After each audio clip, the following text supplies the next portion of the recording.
The chains rattled against her ankles as Fiona Harrison stared defiantly at the dusty ground of the sheriff's yard, refusing to give Sheriff Blackwell the satisfaction of seeing her cry. The year was 1876, and Timber Creek, Colorado, was unforgiving to women without means or protection. 3 days she'd been chained to the post like a dog, her only crime being unable to pay for a room at the boarding house after the stagecoach robbery had left her penniless. The sun beat down mercilessly, her once fine blue dress now dirty and torn at the hem. She'd lost her hat on the first day, leaving her fair skin to burn and her auburn hair to hang in limp strands around her face. Water came twice a day, food only once, and both at the sheriff's discretion.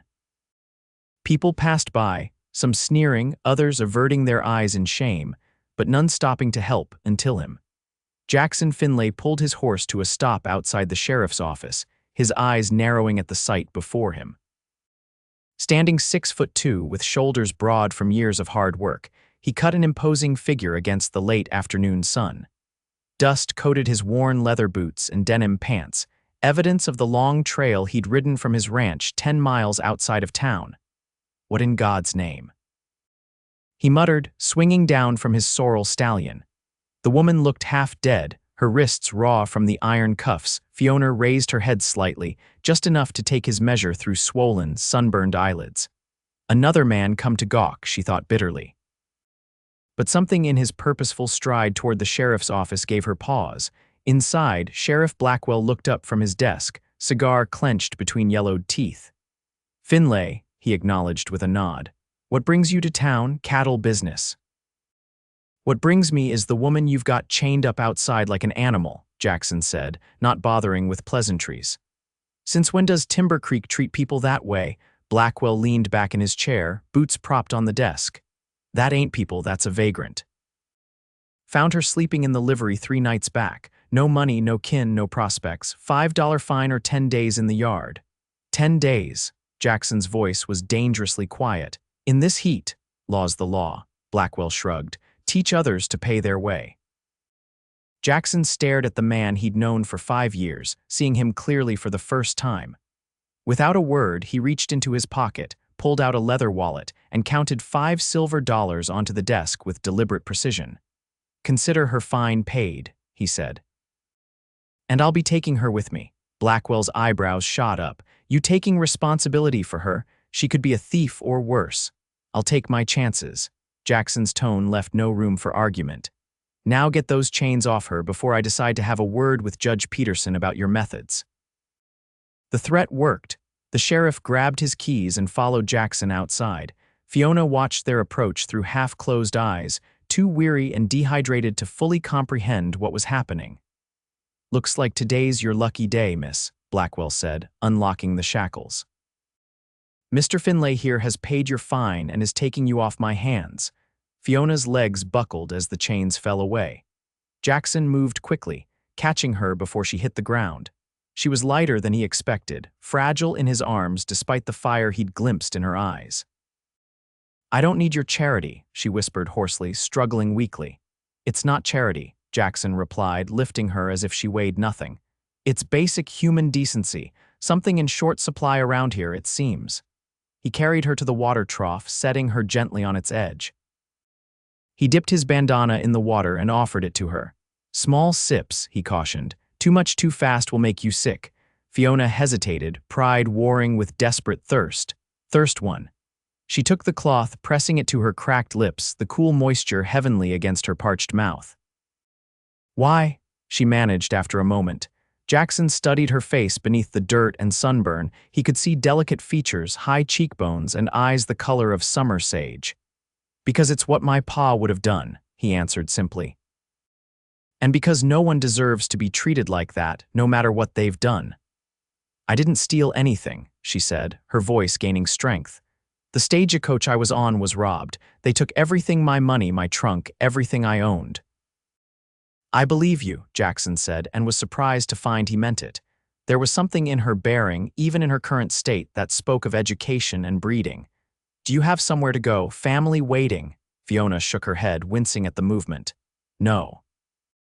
I was coming west to take a position as a schoolteacher." The town of Silverton hired me based on correspondence, but you can't show up like this, Jackson finished for her. I have nothing left, she admitted, the reality of her situation crashing down. No money, no references, no clothing but what I'm wearing. Jackson made a decision then, one that would change the course of both their lives. I've got a ranch about 10 miles from here, he said. Nothing fancy, but there's a spare room and plenty of food. You can stay until you get your bearings, maybe earn some money for the trip to Silverton. Suspicion flashed across her face. And what would you expect in return, Mr. Finlay? Jackson, he corrected. And nothing untoward if that's what you're asking. I need help around the house cooking, cleaning. My sister used to handle it, but she got married last month and moved to Denver. He stood, offering his hand. You don't have to decide right now. First, let's get you some food and proper medical attention for those wrists. Fiona looked at his outstretched hand, then up at his face. There was kindness there and something else she couldn't quite name. In her 22 years, she'd learned to be wary of men offering help, but what choice did she have? Fiona, she said, placing her hand in his. Fiona Harrison. Jackson led her to the general store, where he purchased a wide-brimmed hat to shield her from the sun, a simple but clean cotton dress, and sturdy boots to replace her impractical city shoes. The storekeeper's wife, Mrs. Jenkins, helped Fiona change in the back room, exclaiming over her injuries and shooting venomous looks toward the sheriff's office. That man's a disgrace to his badge, she muttered, gently applying salve to Fiona's wrists and face. Always been too quick with those chains. You're lucky Mr. Finlay came along when he did. Is he trustworthy? Fiona asked quietly. Mrs. Jenkins smiled. Jackson Finlay is one of the finest men in these parts. Built that ranch of his from nothing after his parents died in the influenza outbreak of '68, raised his sister by himself, sent her to school back east, keeps to himself mostly, but always first to help when someone's in trouble. The information eased some of Fiona's fears. When she emerged from the back room, Jackson was waiting with a tray of food from the cafe next door: roast beef, potatoes, and fresh bread with butter. He insisted she eat slowly while he finished his errands. As strength returned to her limbs, Fiona began to take in her surroundings. Timber Creek was larger than she'd realized, with a main street boasting several businesses, a church, and what appeared to be a small schoolhouse at the far end. Jackson returned with supplies loaded in a wagon. Thought the ride might be easier than horseback, given your condition, he explained, helping her up to the seat. As they left town, Fiona felt the weight of stares following them, some curious, some disapproving. She held her head high, refusing to be shamed for circumstances beyond her control. The journey to Jackson's ranch took nearly 2 hours, the wagon bumping along rutted dirt roads that wound through pine forests and open meadows. Mountains rose majestically in the distance, their peaks still capped with snow despite the summer heat. It's beautiful country, Fiona murmured, breathing deeply of the pine-scented air. That it is, Jackson agreed. Gets in your blood after a while, can't imagine living anywhere else now. The ranch came into view as they crested a small hill, a 2-story wooden house with a wide porch, surrounded by several outbuildings, corrals, and fenced pastures where cattle grazed. It wasn't grand, but it was well maintained, with smoke curling from the chimney and wildflowers growing along the front path. Home, Jackson said simply, drawing the wagon to a halt. A young man emerged from the barn, wiping his hands on his pants. Didn't expect you back so soon, boss, he called. Change of plans, Tommy, Jackson replied, jumping down from the wagon. This is Miss Harrison. She'll be staying with us for a while. Tommy touched the brim of his hat respectfully, though curiosity shone in his eyes. Madam. Tommy's my ranch hand, Jackson explained to Fiona as he helped her down. Lives in the bunkhouse with Pedro, who handles the horses. Inside, the house was surprisingly tidy for a bachelor's residence. The main floor consisted of a large kitchen with a sturdy table, a sitting room with comfortable-looking furniture, and a small study filled with books, more than Fiona would have expected on a cattle ranch. My sister insisted on the books, Jackson said, noticing her interest. Said if I was going to live like a hermit, I should at least have good company. He showed her to a bedroom on the second floor, simple but clean, with a quilt-covered bed, a dresser, and a window overlooking the mountains. "Get some rest," he advised. "There's a washroom at the end of the hall with a proper tub. I'll heat water for you when you're ready." Left alone, Fiona sank onto the bed, overwhelmed by the day's events. Yesterday, she'd been certain she would die chained to that post. Today, she was in a strange man's home, dependent on his kindness. The reality of her vulnerability struck her anew, and tears she'd held back for days finally spilled down her cheeks. Later, soaking in the promised hot bath, Fiona assessed her situation more calmly. She would stay a week, she decided, just long enough to recover her strength and perhaps earn a little money. Then she would find a way to Silverton or another town that needed a teacher. She could not become dependent on Jackson Finlay, no matter how kind he seemed. But life, as Fiona would learn, rarely followed even the most carefully laid plans. The next morning, Fiona woke to the smell of coffee and bacon. She dressed quickly in the new clothes Jackson had purchased, noticing how her skin still burned and her muscles ached from days of standing. Still, she was determined to be useful. In the kitchen, Jackson stood at the stove, expertly flipping flapjacks on a large griddle. He turned at her footsteps and for a moment just looked at her.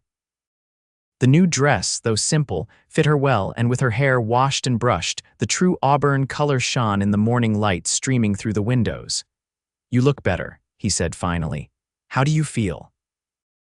"Much improved, thank you," Fiona replied formally, uncomfortable under his scrutiny.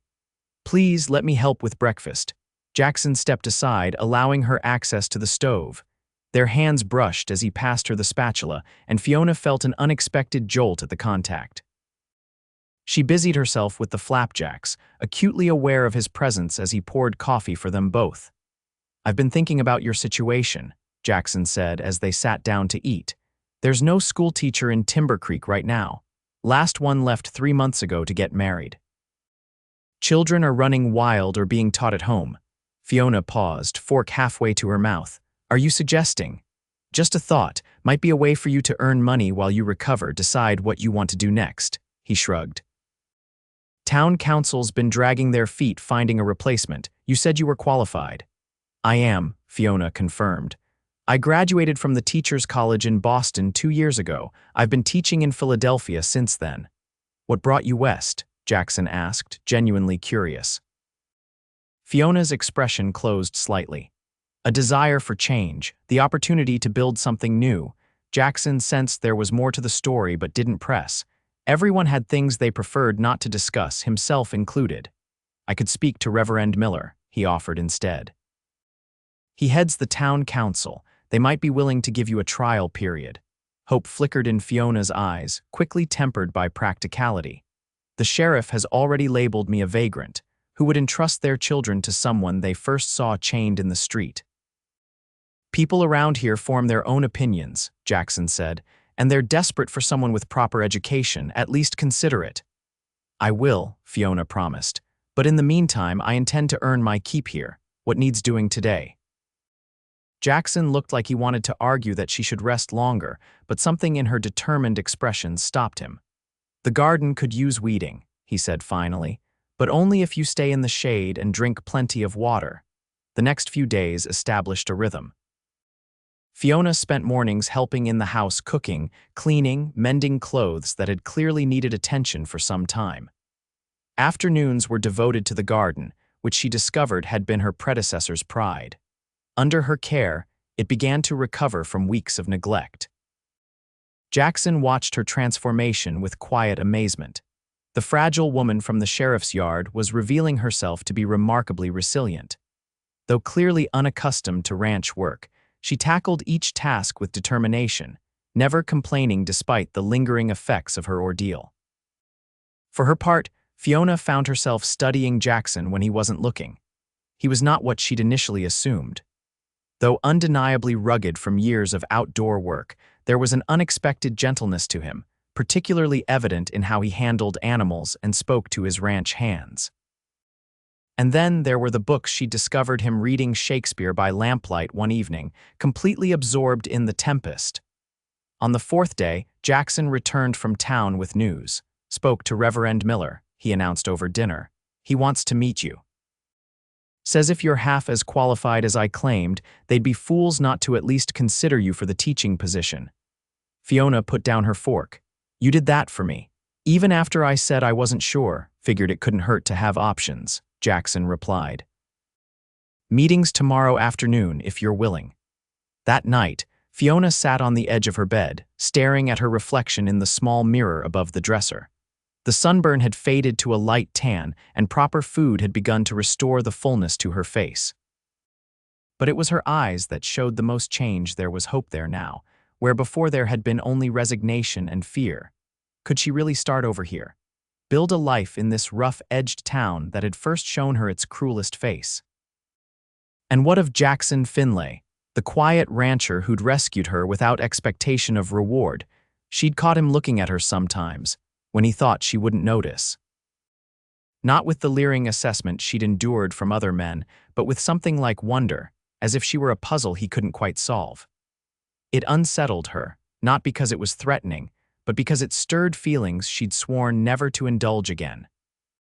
The following day, Jackson drove her to town in the wagon, both of them dressed in their Sunday best. Fiona wore her new dress, freshly pressed, and had arranged her hair in a neat bun at the nape of her neck. She looked every inch the proper schoolteacher, though her hands trembled slightly as they approached the church where the meeting would be held. They're going to ask why I was in the sheriff's yard, she said quietly. Jackson's hands tightened on the reins. Probably. The truth is your best option. Even if it costs me the position, if it does, they don't deserve you, he said firmly. But I don't think it will. Reverend Miller is a fair man. The meeting was held in the church vestry, a small room adjacent to the main sanctuary. 5 people comprised the town council. Reverend Miller, a kindly man with white hair and spectacles, Mrs. Jenkins from the general store, Mr. Peterson, the bank manager, Dr. Williams, and surprisingly, Tommy's mother, Mrs. Cooper, who Fiona learned was a widow who owned the town's only restaurant. Miss Harrison, Reverend Miller began after introductions were complete. Mr. Finlay tells us you're qualified to teach. We'd like to hear about your education and experience. For the next half hour, Fiona outlined her credentials, answering questions about her teaching methods and philosophy of education. The council seemed impressed, nodding approvingly at her responses. Then came the question she'd been dreading. Miss Harrison, Mr. Peterson said, clearing his throat uncomfortably, I feel we must address the circumstances under which you arrived in our town. Several people observed you, detained, in front of the sheriff's office. Fiona took a deep breath, feeling Jackson's supportive presence beside her. Yes, sir. I was chained in the sheriff's yard for 3 days because I could not pay a fine for vagrancy. The stagecoach I was traveling on was robbed approximately 15 miles from town. The bandits took everything: my money, my clothing, my teaching credentials. I walked to Timber Creek hoping to find assistance, but instead found myself arrested when I sought shelter in the livery during a rainstorm. A murmur ran through the council members. Mrs. Cooper spoke up indignantly. Sheriff Blackwell didn't even try to help you, just chained you up. He said the law was the law, Fiona replied evenly. $5 or 10 days in the yard. Disgraceful, Mrs. Jenkins muttered. Mr. Finlay paid my fine and offered me shelter while I recovered, Fiona continued. I understand if my situation gives you pause regarding my suitability to teach your children, but I assure you, until the robbery, I was a person of means and respectable standing. I can provide references if you're willing to write to the headmistress of my previous school in Philadelphia. Reverend Miller studied her thoughtfully. That won't be necessary just yet. Jackson's judgment of character carries weight with this council. He glanced at the others, who nodded in agreement. We'd like to offer you a 1-month trial as our schoolteacher, Miss Harrison. Salary is $40 per month with lodging provided above the schoolhouse. Term begins in 2 weeks. Fiona's heart leaped. Thank you for your faith in me. I won't disappoint you. Outside, Jackson helped her into the wagon, a smile breaking across his usually serious face. Told you they'd see your worth. They saw it because you vouched for me, Fiona replied, suddenly overcome with gratitude. I don't know how to thank you, Jackson. You've changed my life.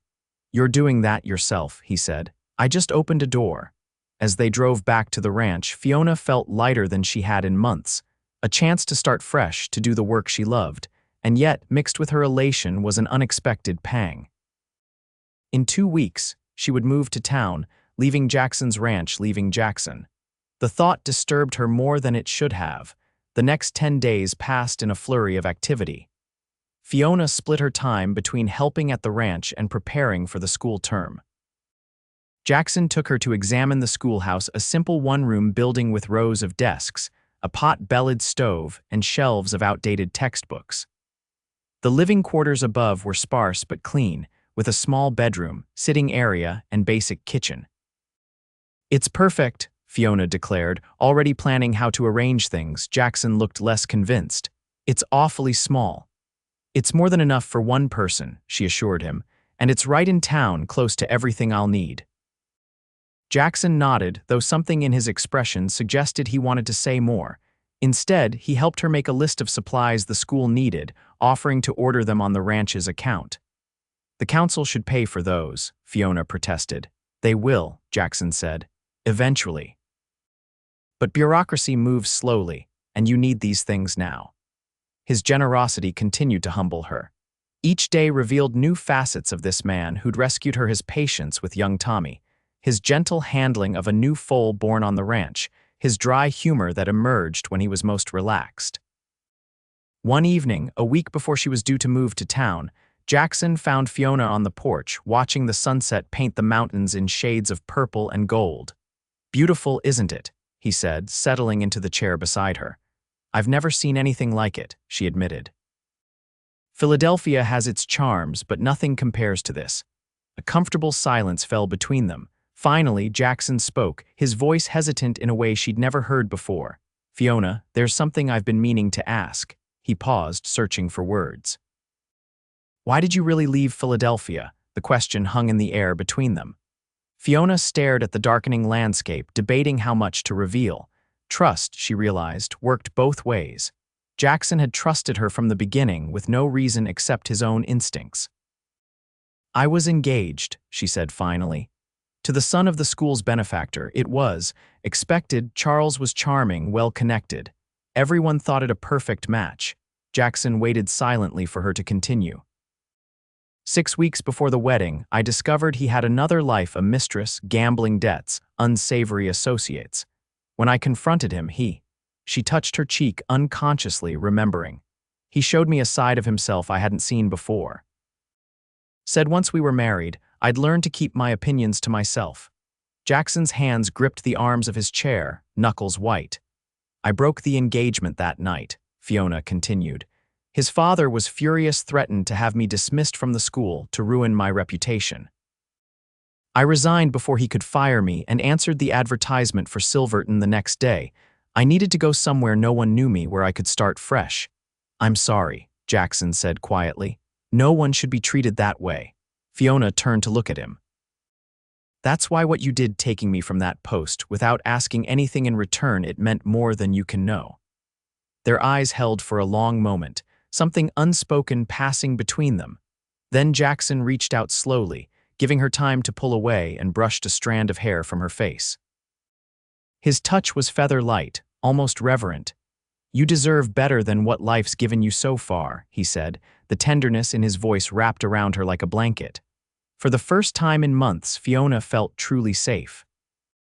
Before she could second-guess herself, she leaned forward and pressed her lips to his, a brief, soft kiss. Jackson went still, surprise evident in his widened eyes. Then his hand came up to cup her cheek, and he returned the kiss with gentle pressure before pulling back. "Fiona," he breathed her name like a prayer, heat rushed to her face. "I'm sorry, I shouldn't have known," he interrupted. "Don't apologize. I've wanted to do that since the day your fever broke and you smiled at me for the first time." The admission hung between them, changing everything and nothing at once. Neither moved to deepen the kiss. It was enough for now to acknowledge that something had shifted. "It's getting cold," Jackson said finally, standing and offering his hand. "We should go inside." That night, Fiona lay awake long after the house had gone quiet, replaying the kiss in her mind. It had been nothing like Charles's demanding, possessive embraces. Jackson had kissed her as if she were precious, breakable, as if he would wait forever if that's what she needed. The realization was terrifying and exhilarating in equal measure. She was falling for Jackson Finlay, the quiet rancher with Shakespeare on his bookshelf and kindness in his soul. But in less than a week, she would move to town, start her new job. Begin the independent life she'd crossed half a continent to find. Could she reconcile these two desires, independence and connection? Or were they mutually exclusive? The answer didn't come that night, nor in the days that followed. Jackson didn't press for more, though she often caught him watching her with that same wonder in his eyes. They continued as before, working side by side, sharing meals, talking into the evening, but now with an awareness of possibility humming between them. 3 days before Fiona was to move to town, disaster struck. She was in the garden harvesting late summer vegetables when she heard shouting from the direction of the corrals. Looking up, she saw Tommy running toward the house, panic on his face. "Fire," he yelled. "The north pasture's on fire." Jackson burst from the barn, already issuing orders. "Tommy, ride to the Hernandez place. Pedro, the Stevens. We need every man they can spare." Fiona dropped her basket and ran to Jackson. "What can I do?" "Stay here," he said firmly. "If the wind shifts, you may need to wet down the roof." Before she could protest, he was on his horse, racing toward the column of smoke now visible on the horizon. Fiona watched him go, heart in her throat, then set about preparing for whatever might come. She filled every available bucket and barrel with water, soaked burlap sacks for beating out flames, and prepared food and coffee for the men who would be fighting the fire. Then she climbed to the roof with a wet mop, ready to extinguish any flying embers that might land there. From her vantage point, she could see the fire clearly now, a wall of flame devouring the dry grass of the north pasture, moving steadily toward the pine forest beyond. If it reached those trees, Jackson's entire ranch could be lost. Hours passed. Men arrived from neighboring ranches, some heading straight to the fire line, others stopping for water and food before joining the fight. Fiona kept coffee brewing and bandages ready, treating minor burns and providing whatever support she could. As twilight fell, the wind shifted. Sparks flew toward the house, and Fiona raced back to the roof, beating out small fires as they ignited. Her arms ached, her lungs burned from smoke, but she refused to stop. This was Jackson's home, she would not let it burn. It was nearly midnight when the men returned, exhausted and soot-covered but triumphant. The fire was contained, the worst danger past. Jackson found Fiona in the kitchen, distributing food to the hungry firefighters. He looked terrible, clothes singed, face blackened with soot, a makeshift bandage wrapped around one hand. But he was alive, and the relief that flooded through Fiona was so intense it made her knees weak. "You're hurt," she said, reaching for his bandaged hand. "It's nothing," he dismissed. "Just a burn. How are things here?" "Fine. A few embers reached the roof, but I managed them." She led him to a chair, gently unwrapping the bandage to examine his injury. The burn was angry and red across his palm. "This needs proper treatment." She cleaned the wound carefully, applied salve from Dr. Williams' medical kit, and rewrapped it with clean bandages. All the while, Jackson watched her face, not her hands. "You saved my cattle," he said. "Drove them to the creek before the fire could reach them." "Of course you did," Fiona replied, securing the bandage.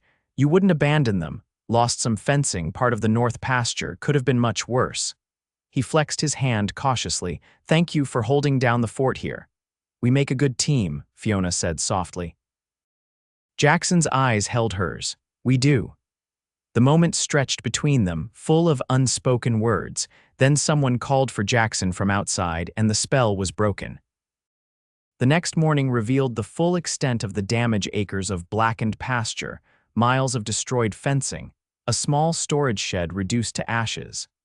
Insurance would cover some of it, Jackson explained, but there would still be weeks of work ahead to rebuild. Fiona's move to town was 2 days away. The school term would start the following Monday. She stood beside Jackson, surveying the burned landscape, torn between duty and desire. "I could delay the start of school," she offered. "Stay and help with repairs." Jackson shook his head. Those children have been without proper education for months. They need you more than I do. But your hand will heal, he finished for her. This isn't the first fire season I've weathered, Fiona, won't be the last.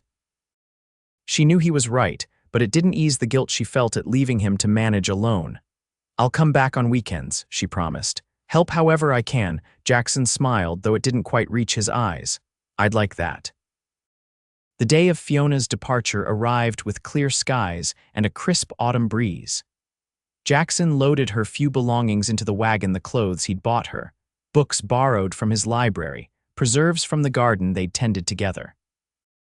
The drive to town was quiet, both lost in their own thoughts. When they reached the schoolhouse, Jackson carried her trunk upstairs while Fiona unlocked the door with the key Reverend Miller had provided. The room looked different now, clean windows letting in streams of sunlight, new chalk on the ledge of the freshly washed blackboard, rows of desks awaiting students. It was everything she'd worked toward, the fresh start she'd traveled so far to find. So why did it suddenly feel like she was leaving something essential behind? Jackson set down the last of her things and stood awkwardly in the center of her new quarters. Well, he said, I guess that's everything. Thank you, Fiona said, the words wholly inadequate for what she felt. For all of it, I wouldn't be here if not for you. You'd have found another way, Jackson replied. You're stronger than you know. Their eyes met across the small room, the air between them heavy with things unsaid. Then Jackson stepped forward, closing the distance between them. His kiss was gentle but insistent, conveying in action what he couldn't seem to put into words. Fiona responded with equal fervor, her hands coming up to frame his face. When they finally broke apart, both were breathing hard. I should go, Jackson said, though he made no move to leave. Yes, Fiona agreed, equally rooted in place. Another beat passed before Jackson stepped back, his hand sliding reluctantly from hers. Good luck on Monday. Those kids don't know how fortunate they are. And then he was gone, his footsteps echoing down the wooden stairs. Fiona moved to the window, watching as he climbed into the wagon and drove away without looking back. Only then did she allow the tears to fall. Monday morning arrived with the nervous energy of 26 students ranging from 6 to 16 years of age. Fiona greeted each one at the door, learning names and assessing abilities. By noon, she had a preliminary sense of what she was working with: a wide range of educational backgrounds, some children who'd never attended formal school, others who'd had excellent tutoring at home. She threw herself into the work, grateful for the distraction from thoughts of Jackson. Days passed in a blur of lessons, grading, and preparation. The townspeople were welcoming, inviting her to Sunday dinners and social gatherings. She was building a place for herself here, just as she'd hoped. But nights were the hardest. Alone in her small quarters, she found herself missing the sounds of the ranch, the distant lowing of cattle, the creak of the windmill, Jackson's footsteps in the hall. She missed their conversations over dinner, the way he laughed when she managed to surprise him with a joke, the quiet companionship of reading by the fire. True to her word, Fiona rode out to the ranch the first Saturday after school began. Tommy had come to fetch her with a spare horse, grinning when he saw her waiting with her riding skirt already on. Boss has been stomping around like a bear with a sore paw all week, he confided as they rode. Pedro says it's caused the cookings back to being terrible, but I think it's more than that. The comment warmed something inside Fiona. How are the repairs coming? Slow. Boss's hand is still giving him trouble, though he won't admit it. We got the essential fencing done, but there's plenty more to do. At the ranch, Fiona found Jackson mending tack in the barn, his burned hand clearly hampering his work. He looked up when she entered, surprise and pleasure washing over his face. You came, he said simply. I said I would. She moved closer, examining his hand with a critical eye. You should still be resting this. Cattle don't feed themselves, he replied, but there was no bite to his words.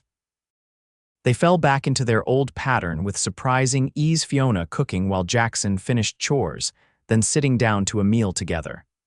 She told him about her students. He updated her on the fire repairs. It was comfortable, familiar, and yet charged with an awareness that hadn't been there before. After dinner, they sat on the porch as they had so many evenings before.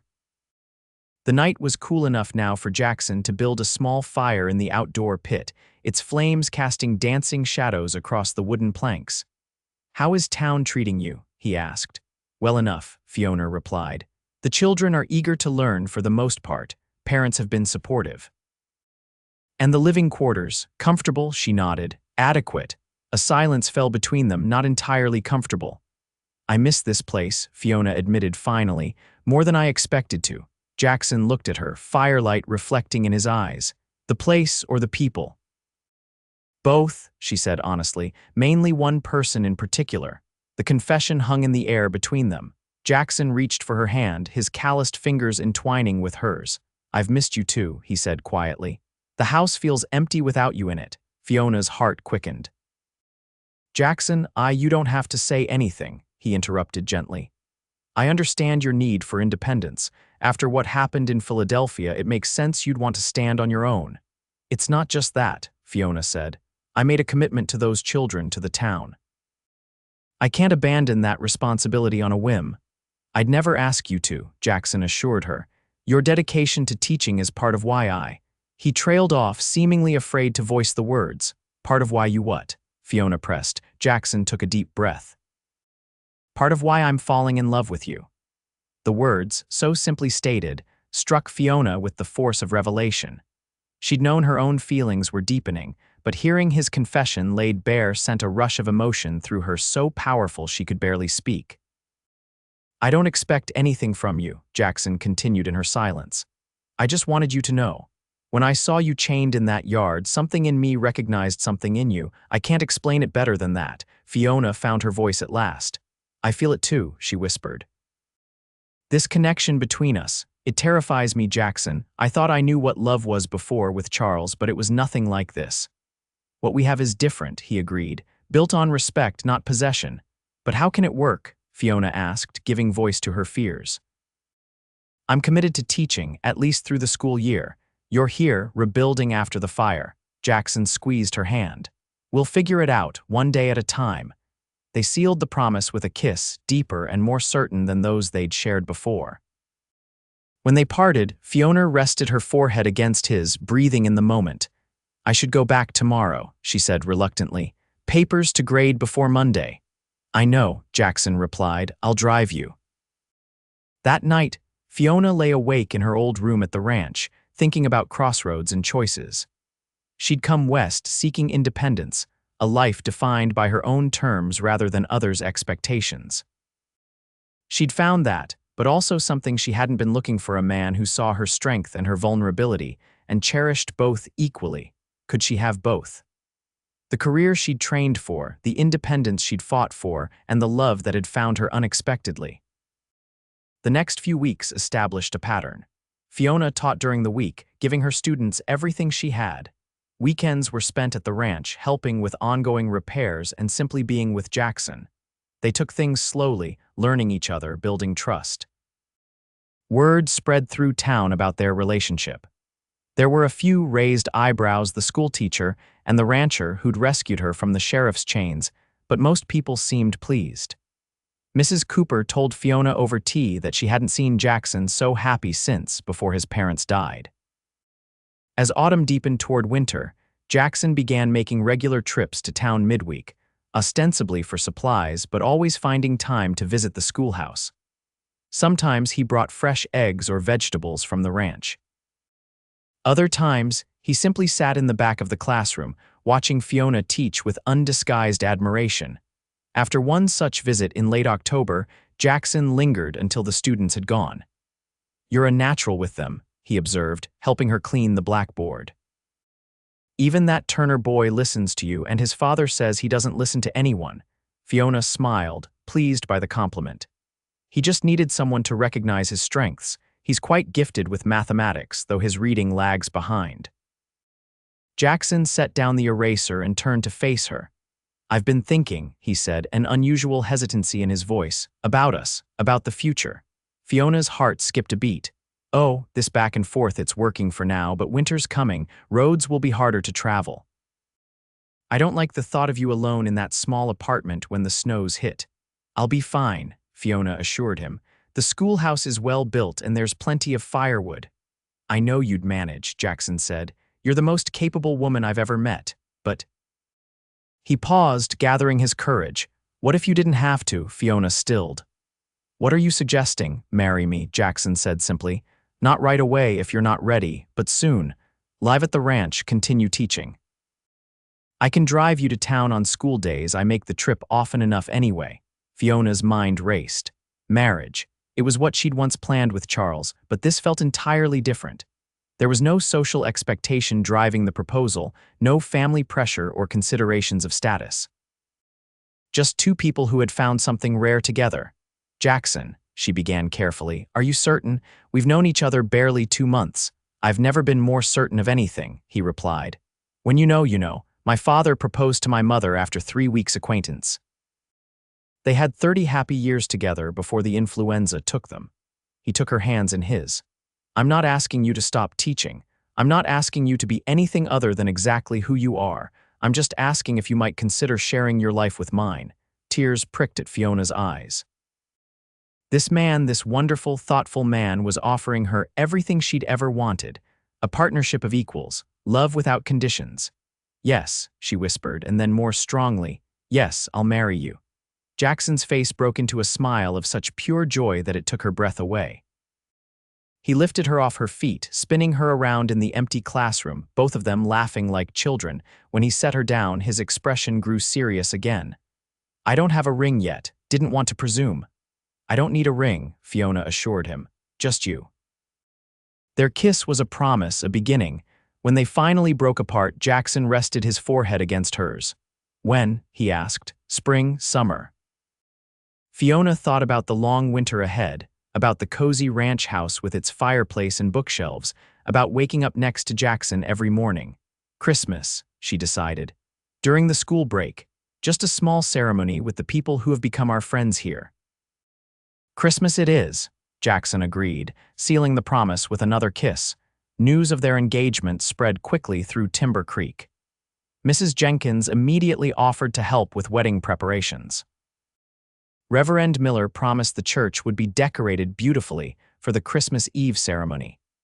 Even Sheriff Blackwell, perhaps seeking to make amends for his earlier treatment of Fiona, offered free use of the town hall for the reception.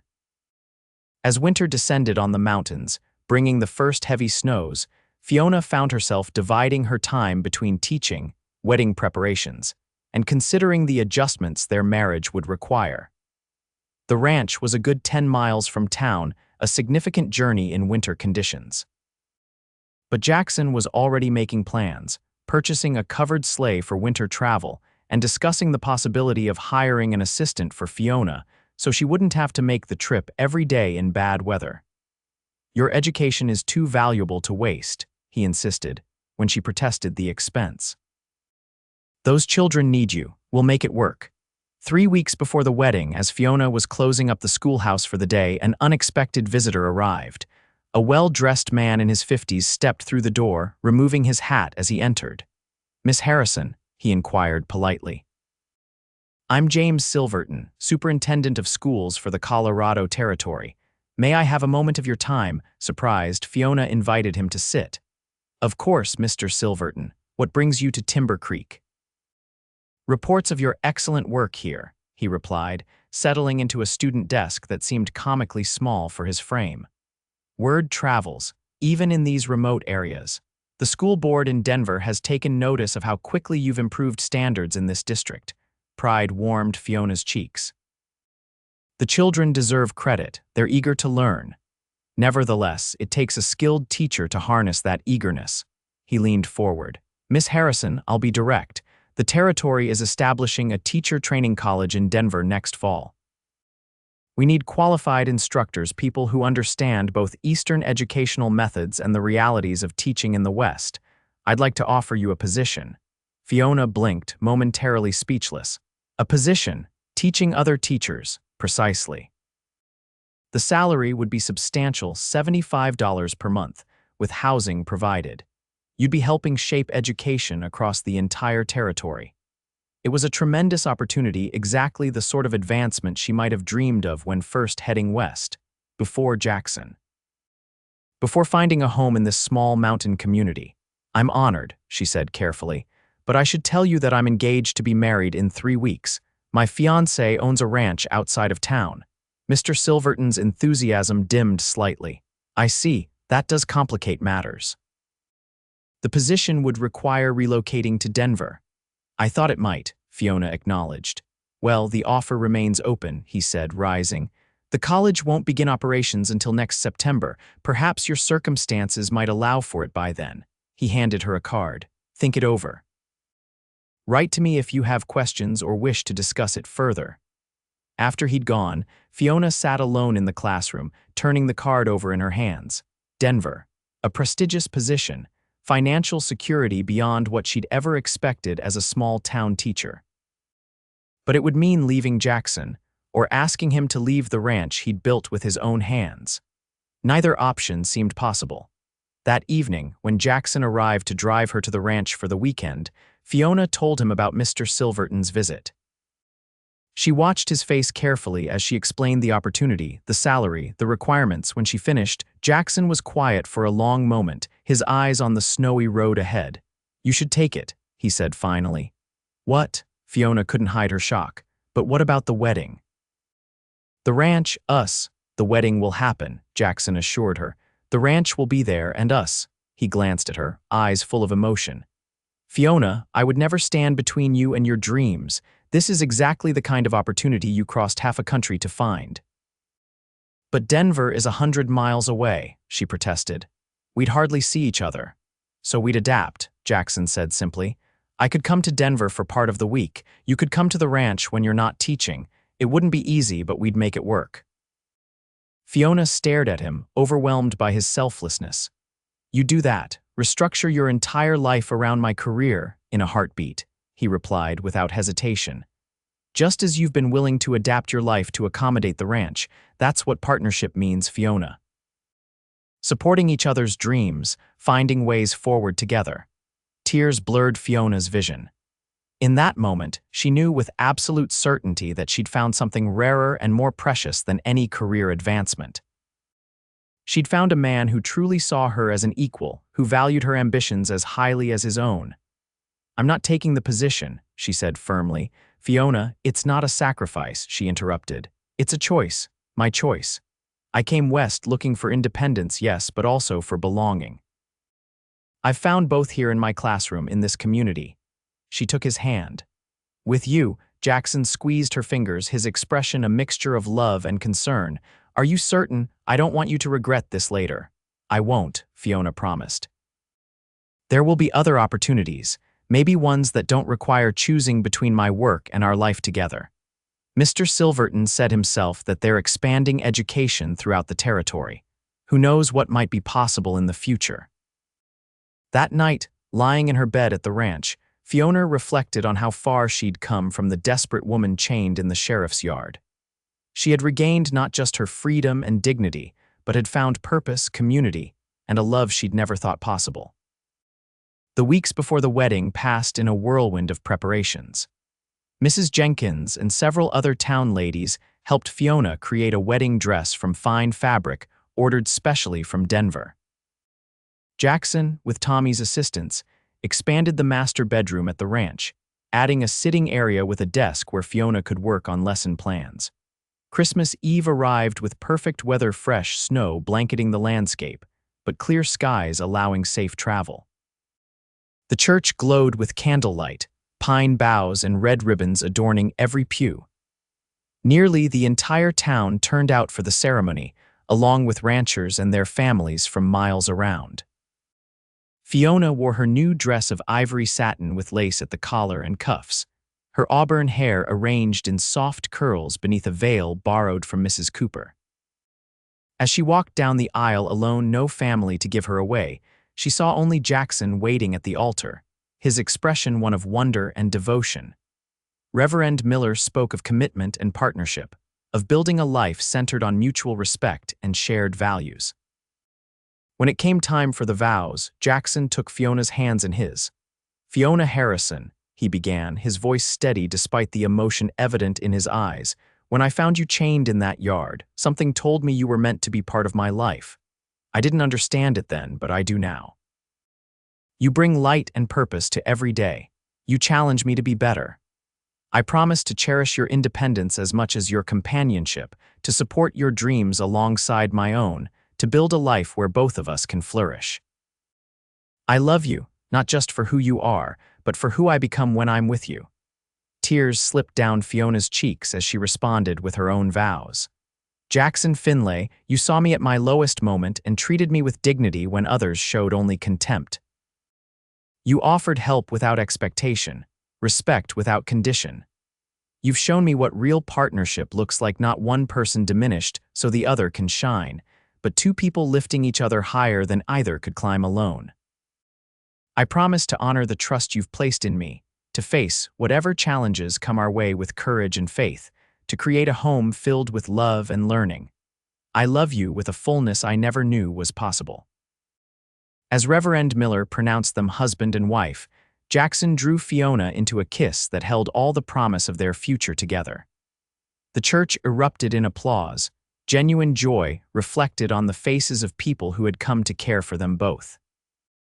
The reception at the town hall lasted well into the night, with music and dancing, abundant food, and more goodwill than Fiona had ever experienced in her life. Even Sheriff Blackwell approached, hat in hand, to offer awkward congratulations and what seemed to be a genuine apology for his treatment of her. No hard feelings, Fiona assured him, secure enough now in her place in the community to be generous. It all worked out for the best in the end. As midnight approached, Jackson and Fiona slipped away, boarding the decorated sleigh that would take them back to the ranch, their home now, truly shared. Snow fell gently as they drove, the moonlight turning the landscape into a wonderland of silver and shadow. Fiona leaned against Jackson's shoulder, contentment filling her heart. "Happy?" he asked, pressing a kiss to her temple. "Beyond words," she replied. "I never imagined when I set out for the West that I would find all this." "Nor did I," Jackson admitted. "I thought my life was set, just me and the ranch, maybe watching Tommy grow up and take over someday. Then you appeared and changed everything." "For the better, I hope," Fiona said. Jackson pulled the sleigh to a halt at the top of the ridge overlooking their property. In the moonlight, the ranch house glowed with warmth, smoke curling from the chimney where Tommy had kept the fire burning in anticipation of their return. "For the better in every way," Jackson assured her, turning to take her in his arms. "We're just beginning, Fiona Finlay. There's a lifetime ahead of us." As they kissed beneath the vast Colorado sky, Fiona knew he was right. This was not an ending, but a beginning of a partnership, a family, a legacy they would build together. From the darkest moment of her life had come its greatest blessing. From chains had come freedom of the most profound kind. And as the snow continued to fall around them, Fiona silently thanked whatever twist of fate had brought her to Timber Creek and into the path of the man who had paid her fine and called her his own.